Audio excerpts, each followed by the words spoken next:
was pretty wild for a long, long time. And then I met Antonia, came to Australia, built businesses. Despite all of that, it still felt like life was grey. It still felt like life was slightly numb. And so when I look at where I am now, there's more colour, there's more vibrancy, there's more fulfillment. Alan Furlong, Joe and I are so thrilled to be having this conversation with you today. It's great to be here. I'm absolutely delighted. Excellent. As we do with all of our podcasts, we kick off with a question. And the question to you is, what's the key challenge, or maybe it's an event, that you've faced in your life? Why has that been so significant? So I'm probably going to cheat slightly because there's been two, one more recent, one about 17 years ago. So I had a business that was growing extraordinarily successfully, and it was everything that I'd worked for over a 10-year period. And then I burned out. It was a combination of factors. Baby daughter at the time didn't sleep very well for about 18 months, and I was trying to be the modern dad and be up at 3 a.m. I was traveling every weekend. I was on stage a lot, talking at events.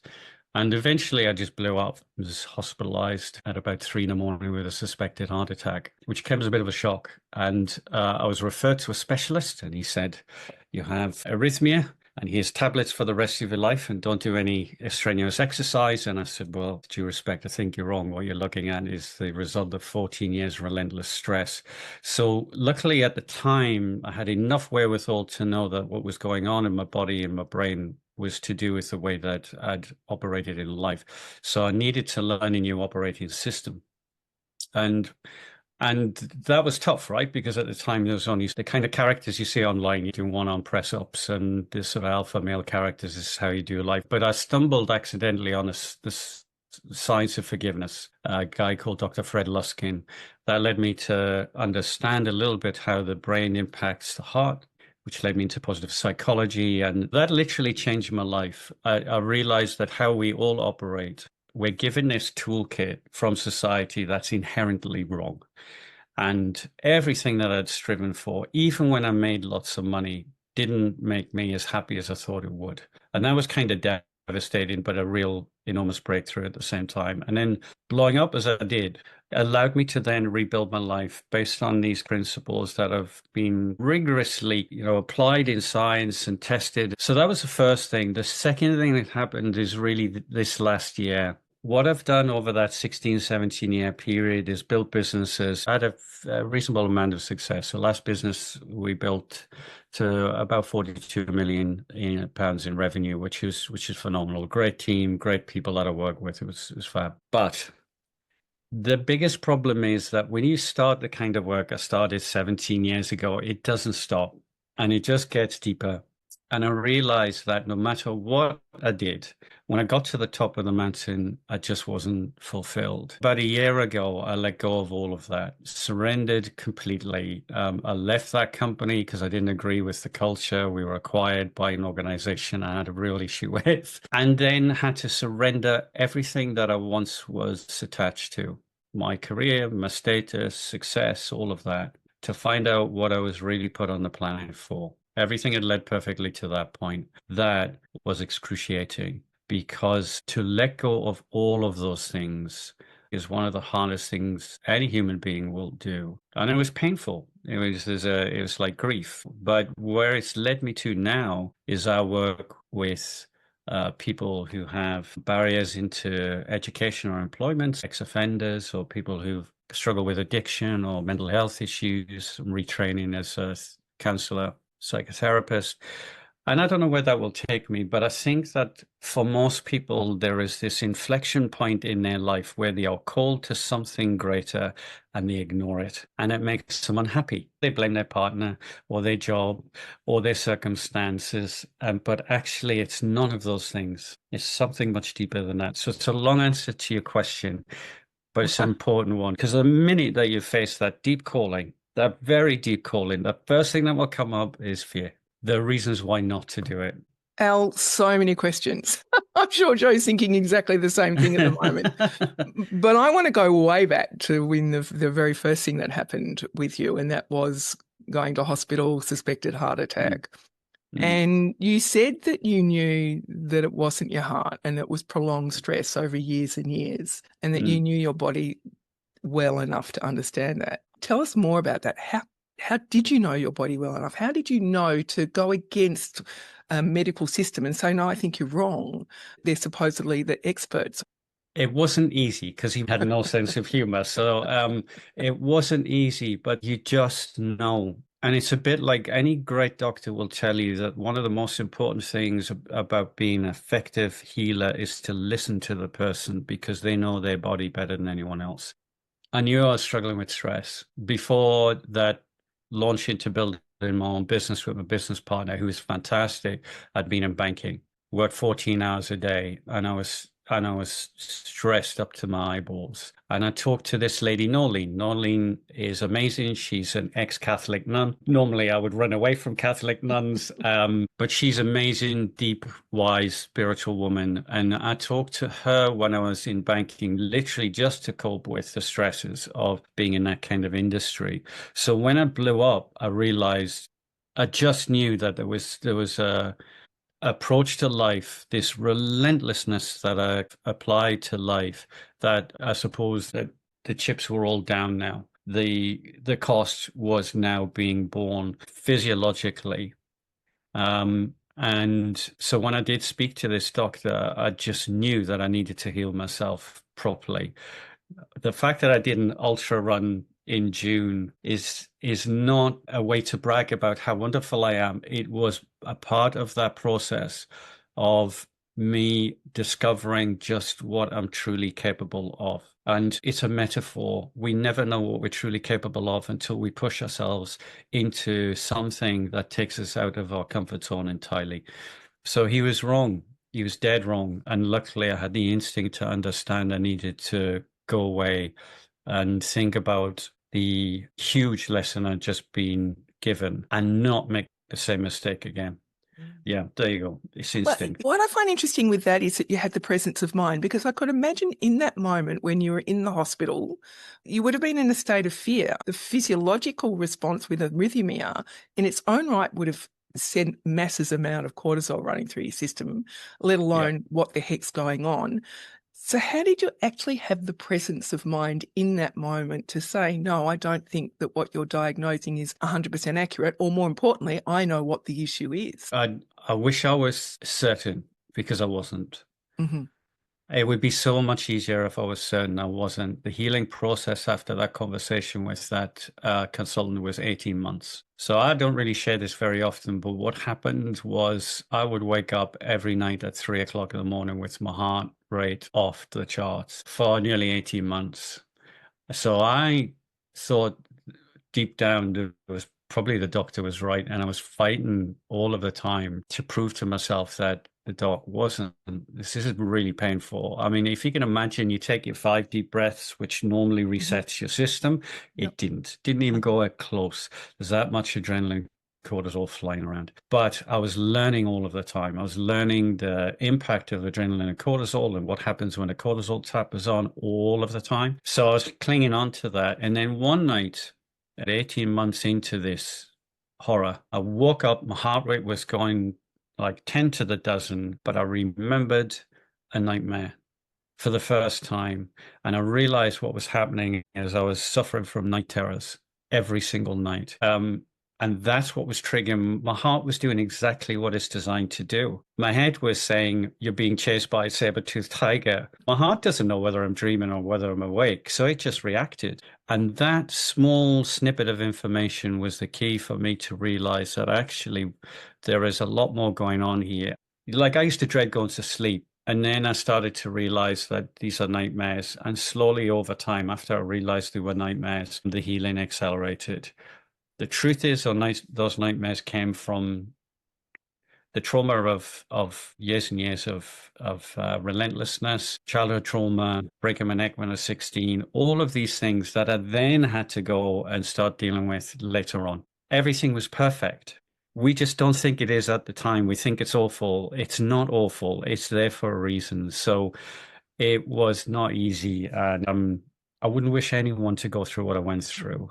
but it was powerful for me, and it's given me a roadmap into deeper healing that I needed to sort of follow. And in those moments, Al, when you are actually having those arrhythmia and not really understanding that it was associated with nighttime terror or the dreams you were having, what was that in you that gave you the courage to still persist and go, I know that I need to do this? Because it must have been incredibly fearful, difficult. Yeah, yeah. Like I said, I wouldn't wish it on my worst enemy.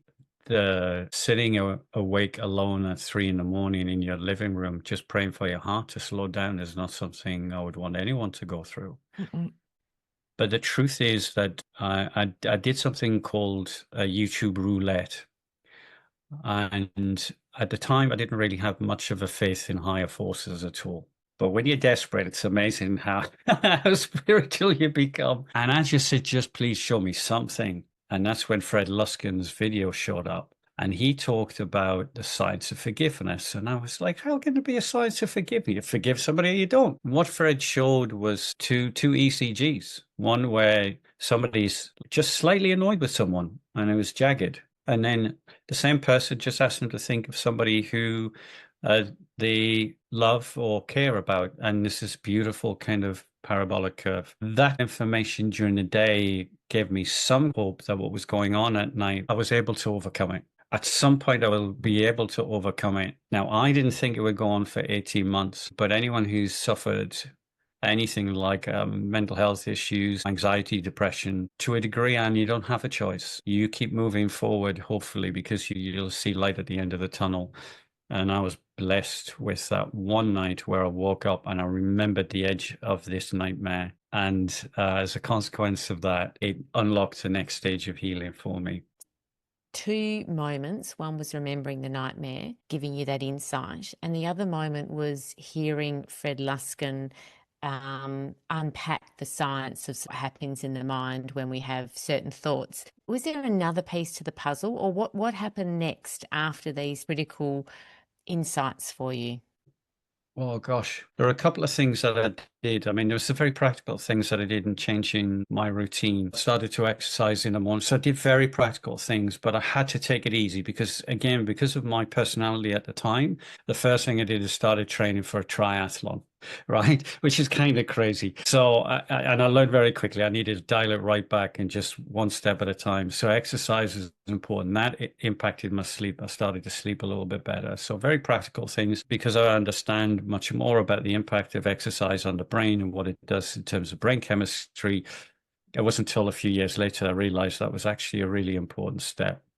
But the other thing that I did begin to talk because I didn't tell anyone really what was going on. The only person who knew was Antonia, my wife. So I started to talk. That really helps. And then I studied positive psychology because I realized my operating model was fundamentally flawed. And when I started reading books by Tal Ben-Shahar or Marty Seligman, I was like, oh my God, I don't do any of this. I'm just relentlessly looking for the flag on the hill all of the time. And every time I get to the flag, I go, oh, there's another flag on another hill over there.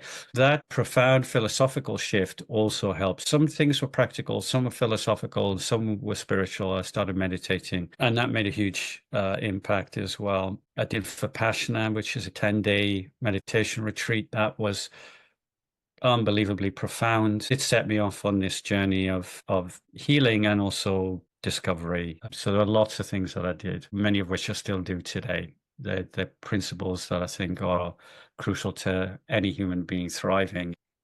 If we were looking at your life so far, we could almost break it into 3 points. There's the stage one before the heart and the burnout, and then you had the shift in direction of your career. Tell us a bit about that middle part. You began exercising and certain practices that you, as you say, you continued now. What was that second part like for you? Was your business different, philosophy different, outlook different? I've heard Chip Conley call these things the messy middle. If I look back at that period, it was actually quite messy. People would love to hear, oh, you had this realization, your life was wonderful and flowers, and it's not like that at all. It gets challenging, right? You're undoing years of old habits. The business that myself and my business partner had grown, we wound down. He wasn't enjoying it anymore. And I said, why are we doing it if you don't love it? And he went, yeah. Then we set up a second business with another business partner, and it went well. It grew, but I was just done, man, and it was the wrong decision. It was an old habit. Oh, you'll make 1 million and everybody will be happy. And at the time, our second daughter was born, and my wife had postnatal depression, and I just thought, we're not thriving here. We'd been living in Australia 12 years at that point, so we went back to France. Just to be with Antonia's mum and dad for her. And it was while we were there, we just had a really hard conversation about where do we need to be long term for this family to thrive. We need to be in Europe. Tough decision to make. And what that resulted in is me having to start all over again in the UK. And that's not easy. Didn't know anyone, couldn't get a job. So it was tough. And unfortunately, just before COVID hit, I'd been doing some talks on leadership and positive psychology and the neuroscience of high-performing teams. And I got to know this guy, and he said, I think you can help us grow our company. And I said, okay, no problem. No job description, just showed up. And I grew at 100% the first year with the couple of people I hired, and then 100% the second. So that was all great. And then you think, my life is fine. I'm back on top. This is fabulous. And then the next lesson comes along, which is the next step. So that bit in the middle was not easy, Joe. It meant a reevaluation, and that reevaluation sometimes means one step forward, two steps back. So this podcast of what's fear got to do with it, you are wrestling with fear all of the time. Because you're starting to live a much more authentic way, which means undoing all that has gone before. That doesn't come without a cost. It doesn't. However, for me personally, going through all of that, coming out the other side, building this next business meant that I had built this huge sense of self-confidence and self-belief. I'd been through so much. Seriously, nothing phases me anymore. Nothing. Or so I thought. Until I let go of everything. And that's really interesting, Al, that you talk about that in the messy middle. You had a life that you thought you knew how it was going to play out, and then you had essentially a crisis that catapulted you into having to do things differently and deal with the fear that was going on around what was physically happening to you until you could put that into some sort of context. And then on top of that, you had to restart your life, not knowing exactly what it was going to look like. And it's okay that it was drawn back into what you knew, because that was part of figuring out who you really were and where you were going. I think you're right. The reality is that uncertainty is inevitable. So COVID hit very shortly after I joined this company, and everyone freaked out. But the guy who brought me in was the CEO, and I said, this is an opportunity. And he was like, tell me how, like the world is going to poop. And I said, well, here's how. And that could only come from just being in the darkest of the darkest place and finding your way out. To me, COVID, it was a difficult period for a lot of people. I looked after the team, looked after mental health and that kind of thing. That was essential, so that people didn't spin out. And as a consequence of that, the business grew 100% in a year, and then it grew 100% the following year. So it's a process really of accepting that uncertainty is inevitable, because our society and our culture is trying to tell us that everything is predictable because it makes us feel safe. And we do need that psychologically, but that's not the truth. The truth is that there's no guarantee when I walk out and go to my next meeting that my car's going to work. It might break down. All of those things, small things. And all of us on this podcast have suffered some kind of loss.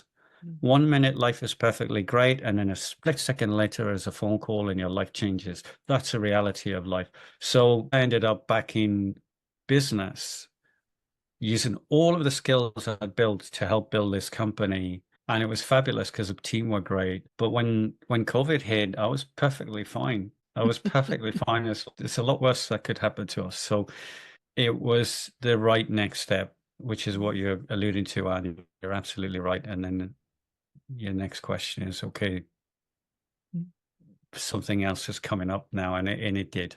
And then it's the next stage of growth. I want to deep dive into the spiritual side of it, Alan, because it sounds to me as though that there was a lot of faith and trust that you had in Mm, yourself, but mm, also that there was that spark maybe emerging from there's something bigger than me that actually knows better than I.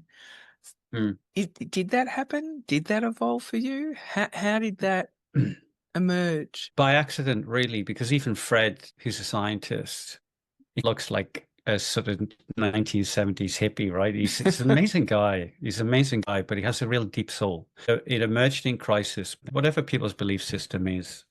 I have had experiences that are very difficult to explain in a rational way, where money has just shown up, or people have shown up, or the right teacher has shown up. So we went to see a guy called Dr. Wayne Dyer in Melbourne. And we saw him 2 weeks before he died. So we were very blessed. And he brought on this very shy Indian lady called Anita Mujani. And Anita had been terminally ill and she passed over and chatted to her father. Now, she was seriously ill. She had cancer everywhere and her organs were shutting down. So she's in a bad way. And within 2 weeks of her father saying, you need to go back, your work isn't finished, all the cancer disappeared. So her oncologist takes her case around the world and said, please, somebody explain to me what the hell's going on here. She's quite a remarkable person. And she has shown up randomly every 2 or 3 years when there's been some major pivot in our life. So the beginning of this last year where both me and my wife have had to surrender and just allow the right next thing to show up. Sure enough, Anita's had this one-day event in London, so we went to it. She did a meditation in that event, and it was profound. And it allowed me this year to just be at peace with whatever shows up. And it's not been easy. It's been a humbling process. You have no money, trust me. You're going to feel that, right? And the rational, practical part of you is going to try and solve that. So to sit in that place and allow the right next thing to show up is difficult. And I have actually written down these little mini miracles. Like the tax man gave me £3,000 back that I wasn't expecting the month where we just didn't have money. And it just came in. And then my father-in-law had been trying to sell a little tiny bit of property for 10 years and had been missing a piece of paperwork for 10 years. And my wife talked to the lovely lady who is able just to see things. And she said to my wife, oh, something about your father. Yeah, he's had this business problem for a long time. It's going to be solved in December. And sure enough, this bloody thing sold in December. And he'd always wanted to give some of the money to his daughters. And I can't, like, even you can't believe them yourself. I said, I've got to write this down because this is crazy, right? Even the job that I'm doing now, I'm not qualified in a traditional sense to be doing this kind of work, but everything I've done in my life and the suffering that I've endured makes me perfectly qualified for this. And so these things have just shown up and they are physical manifestations of a deep spiritual belief that has only come about because of tremendous suffering that I've endured over the last 20 plus years, but also as part of that process of looking back and addressing childhood trauma. I nearly died when I was 16, and looking at that, it is who I am. Every single day, I literally just offer the day up, say, just show me the next thing. And I can't tell you how many crazy things have happened. And years ago, I used to hear people talking like I am and go, yeah, coincidence, mathematics, and all of this crap. And it's not, it's like wild. Just ask, just sit in that place and ask, and these things will show up. Yeah, that's been my experience. It's been bonkers, but it's come from surrender. And that's not easy. It just isn't easy. I'm guessing that Al, at the beginning, the first part of this series, wouldn't have listened to this insight and trusted and given over. Now, to bring you forward to this next peak crisis point and talk us through that, because I'm curious whether that then led to even more surrendering, which is what you've alluded to. So basically, you're bang on, Joe. When I left the organization, we were acquired, and the first thing they wanted to do is downsize the business. Now, at the time, I ran a team of 150 software engineers in the Ukraine. I had spent the beginning of this second invasion evacuating with my management team on the ground, all of that team plus their relatives to West Ukraine or across the border. I was in Poland and Romania, and so I cared about them deeply. So when you hear an organization just say, well, downsize the business because you're not quite on your number, I was like, I'm out of here. And I was very confident because I'd taken a company from 7 million to 28 million to then with acquired revenue to 42 million. Surely somebody's going to pick me up. I had this one interview with the CEO, and I remember sitting in the interview and I explained to him how he could grow his company, and he just didn't get it. He was hoping I would show him how to get into a couple of banking clients. And I walked out of that meeting and I literally said, what the flip am I doing? But the full color version of that. And nothing worked. Despite everything that I'd done, interviews weren't working. I'm being told something here. So I just stopped. Just stay open, wait for the next right thing. And I looked at everything that I've done in my life, and one consistent thing that I've loved is understanding what makes us tick. You know, because I didn't understand, I suffered deeply. And I turned up at this small college, and I sat in a room, and there's a fair number of people on this initial counseling course who have struggled with addiction or ex-sex workers or whatever. And I sat in this room full of this very eclectic bunch. And wine, like me, these are my kind of people. The only reason I was there is I was following these breadcrumbs that were set. It didn't make any sense. What will that do for my career? It's not about that. It never makes sense. If you're walking in faith, it never makes sense. It's not meant to. Otherwise, it wouldn't be walking in faith, right? And I showed up there and I just knew in every cell of my being I was in the right place. Then a few weeks later, a job showed up. Fear is interesting because it's really just a set of stories we tell ourselves that keep us small. Sitting with the emotion of fear is deeply uncomfortable. And I think that most people, what they're really afraid of is how they feel rather than the thing itself. So people are frightened of spiders. Actually, it's not the spiders, how it makes you feel. What I've learned is just to sit in that and still go forward anyway, still trust, still have faith. That's been my experience. And from what I'm starting to understand now, which is where I'm heading next. I know this doesn't make sense on a professional level, but I'm called to do this because I think everyone has a calling and they spend their life ignoring it, which is what I was saying earlier. And what I'm doing is I've followed my calling now since I burned out, and it's brought me right here. And if you had said a year ago, I'd be here, I would have laughed in your face.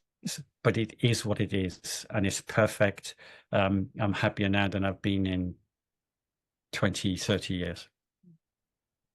Al, I really want you to explain physically and emotionally and mentally the differences between how you felt in your older life, I'll call it, versus how you feel now. How do you tell?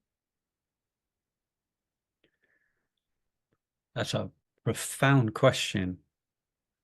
So if something's just come in, it's usually right. The biggest difference, even with all of that wild stuff, because I was pretty wild for a long, long time, lived in Hong Kong, drinking every night, sleeping around. I was wild. And then I met Antonia, came to Australia, built businesses, relentless. Despite all of that, it still felt like life was grey. It still felt like life was slightly numb. And I know people listening to this will know exactly what I'm talking about. And that's important because if you can write down on a piece of paper that your life is slightly grey, despite all of the distractions, the cars, the big house, the blue sea, you still somehow inside feel grey. That's perfect because it's telling you that you're not on path. And so when I look at where I am now, I'm sure my wife and kids will say he's happier, he jokes more and all of that kind of stuff, which is an outward thing. But actually, I have more peace and life is colorful. And the people that I deal with, you just have no idea what's walking in the door, you know? And so it's challenging. I'm on an edge all of the time. I'm not saying any of this is comfortable, by the way, because I'm sure people say, oh, he's at peace. This is great. Life is easy. It's not easy. It's really challenging what I do. But that's where the growth is. The more and more you do that, the more and more peaceful you become. So I think that's probably the best analogy I can give, Anne. Previously grey, now there's more color, there's more vibrancy, there's more fulfillment, there's more meaning, and abundance. I mean abundance across the board. And I'm okay. The money will show up. The money will show up. It's the least of my problems. So it's a process, though. It's a process. So if anyone's feeling great right now, just start small, right? Don't go and leave your job tomorrow morning or whatever. You start small, and then just go and speak to wiser people. Do the hard yards. Look at yourself deeply. Go and speak to a counselor or a therapist if you need to, or a spiritual person, or both ideally, and start that process. Most people are living in shades of grey, and the only way to live with color and vibrancy and meaning and passion and compassion is to look inside. Wow. I don't know how we can ask a question after that, Al. Thank you for that. And I actually felt like I could feel it as you shared that story. And I know that something I really want you to add to the picture is quite a critical part for you in being able to see more colour was, I know you expressed when you recently did a marathon. I'd love you to talk us through that as well. So I signed up to do an ultra marathon, 70 miles, and it's running from one side of the UK across the mountains to the other. And I remember seeing a couple of people on YouTube finishing this race, and I thought, A, you're bonkers, and B, you're sort of superhuman. And I don't know why. Again, it's a feeling thing, and it is like a calling as well. So for anyone who thinks a calling is just a thought that you get in your head, it never is. It's like it has its own energy, and it comes to you, and you'll know it when you feel it. So it was one of those things where it was a feeling, and I was doing it for a veterans charity. So I was running from Carlisle to where I was born, which is Newcastle. Even though my family are all Irish, it's Newcastle. So coming home, which felt like putting some old demons to bed. When people ask me in the process of raising some money, why are you doing this? Because it's kind of bonkers. And it was a lot of training, a year and a half of training, 5 a.m, dark. I would say things like, well, I'm raising money for this charity, but everything rang a bit hollow because I didn't know why I was doing it. I knew I needed to do it, but I really didn't know why. And then when I got to the end, the event itself was extraordinary because it's not like running a marathon. Because when people run marathons, if you watch them, they're all locked in their head, trying to get their time, full of fear. When you're doing an ultra cross country, you have to look after each other. So people just chat, and you're going uphill, so you can't run because it's mountains. So you're chatting, and you meet these extraordinary people of all ages and shapes and sizes, all these stories. So it's really life affirming. Then I finished, and I still didn't know why I did it. But as the universe has always done for me, it's always shown me something exactly when I needed it. So I finished, fell asleep. So I finished early hours of Sunday morning, fell asleep, got up, went to my mum's house that afternoon, and I was pretty tired. So I opened this book that I'd been reading called The Salt Path. And towards the end of it, it's a story about a couple who lose their home. There's a bit of controversy about why they lost their home, but I don't care. They ended up without a home and walked this path in the UK, which is about 600 miles long. They didn't know what else to do. They just put on their rucksacks and walked. And they talked to each other. And I read this on the Sunday I finished the 70-mile run. And her husband was like, you keep talking about this deep spiritual stuff. And he's taking a mickey a little. And she turned to him and said, so it's really emotional. She said, how do we know what we're truly capable of unless we'd gone through what we've gone through and survived? And it was just a run. But what it did as a metaphor and a physical challenge is show me just how much more there is inside, way more than we think. I am absolutely certain it's the same for every single person I meet. I can see the depths of people so easily now, which is why I get so emotional. But they tell these sort of shallow stories about themselves. And so to do a physical challenge for me was a great way to remind me of the depths of what we're truly capable of. Because when I finished, if somebody had have said, we need you to run another 30 miles to get to the coast, I know I could have done it. And it's not because I'm a superhuman human being. It's because I've done these little things every day for a year and a half. And that's really ultimately a metaphor for life. These extraordinary people that we see just do things on a daily basis, and we're capable of so much more, infinitely more, much more than we think. So that was the reason I did the run. It was to reveal to myself something I really needed to know. It's fascinating, isn't it, Al, that we can sometimes stay so much within our comfort zones, or what we think is our comfort zone, the zone that says, I don't have to feel discomfort to any great degree, but then that's where often the greyness sits. And yet, as human beings, we tend to like to always hunker back to that. And what you've shared with us today is you've done exactly the opposite. You have continually stretched yourself well beyond any comfort zone to find out the depths of your true self, your authentic self. Thank you. It's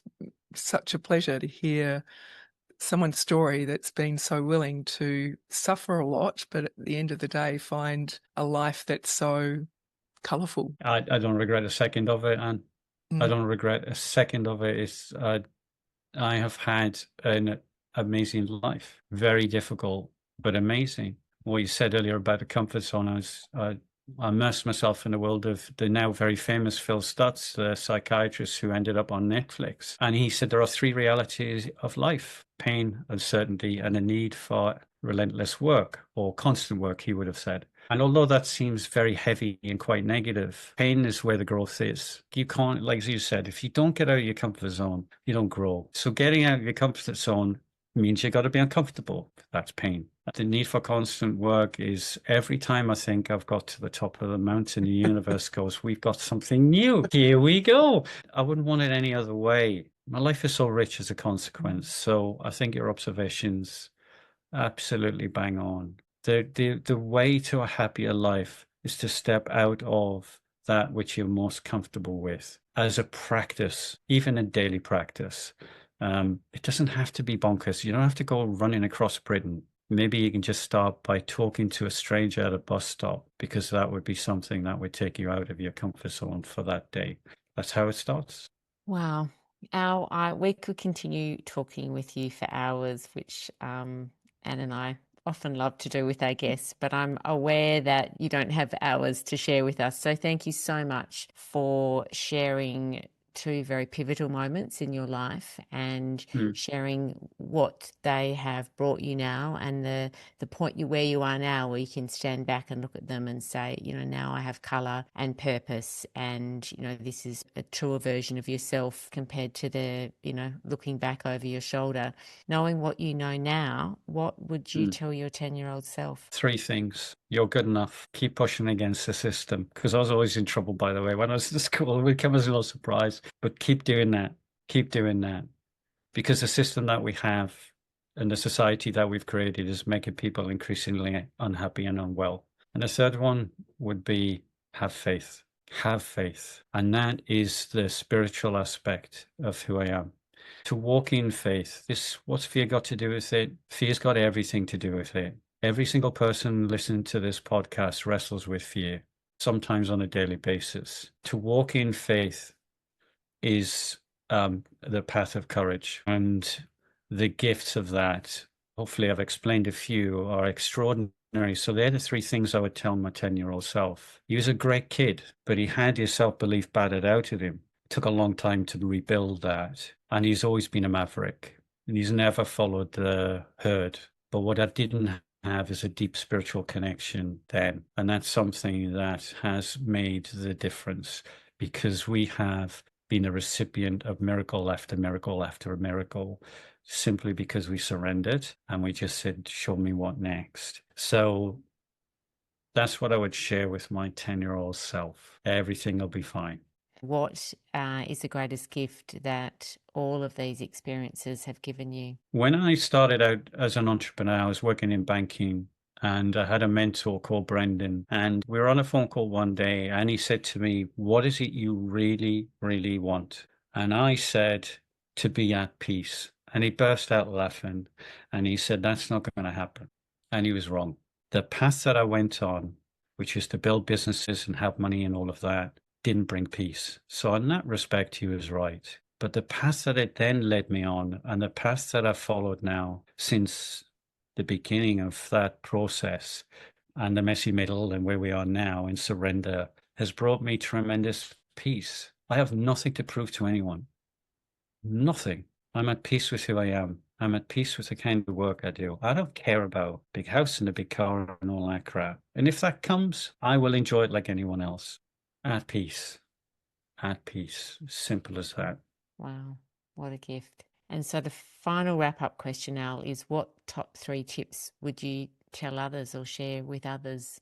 Forget about it making sense. It won't. It's the first thing. The second thing, a calling is not a thought, it's a feeling. You will feel it. It's literally like it's come to you, like an Amazon parcel, only better. It doesn't feel like you've created it. So the calling that's in you, and you do have it, it will show up and you will feel it. And then the third thing is the most important. Phil talks about this part of us, calls it the part X. Jungian psychologists would call it your shadow side. But I like Phil's version because he calls it a force. And it's a force that's trying to hold you back all of the time. And what I would say in that third point is that force is alive in you. The minute that you get that calling and you start answering that calling, that force is going to get quite loud. It's going to tell you the top 10 reasons why you should stay small. It will say, what about your job? And what about your income? And what about your partner? And what about your kids? And what. And it takes tremendous faith to just keep moving forward. That is the essence of this spiritual path that I've chosen, and my wife, because those what ifs don't go away, and that part X gets bloody loud. So be aware that that's going to happen, and just be at peace with the fact that it's going to happen, because it's trying to keep you small to keep you safe, but it's also showing you where you're not quite free yet. So that's the 3 things I would share with people today.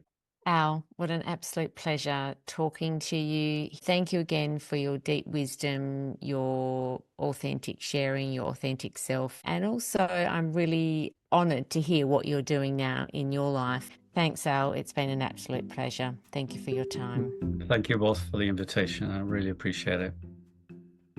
Okay, that's our episode for today of What's Fear Got to Do with It. Thanks so much for your company. We hope you found it insightful and it left you with some helpful tips from our guests and some great points for you to reflect on. Don't forget to subscribe to us on Substack or follow us on your favourite platform. Leave a review. We'd love to know your thoughts. Maybe you'd like to be a guest or you know someone who you would like to hear their story. Reach out to us on Insta at whatsfear_podcast or email us at info@whatsfear.com. All the guests' show notes are below, their tips, and until next time, from Jo and I, take care, stay curious, and keep the conversation going.